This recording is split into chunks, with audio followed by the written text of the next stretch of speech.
The U.S. has approved the potential sale of anti-submarine warfare Sonobuoys to the government of India, with estimated deal worth $52.8 million.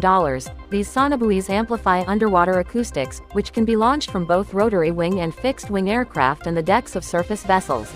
Ukraine has successfully deployed its new indigenous Palianytsia drone missile in combat. The Palianytsia is a maneuverable drone that has been fitted with a jet engine and a powerful warhead, representing new class of missile technology integrating drone capabilities with precision strike functions. Hanwha Aerospace completed the construction of a factory in Geelong, Australia, to produce self-propelled howitzers and armoured vehicles. The factory will manufacture AS-9 self-propelled howitzers, AS-10 armoured ammunition resupply vehicles and Redback infantry fighting vehicles.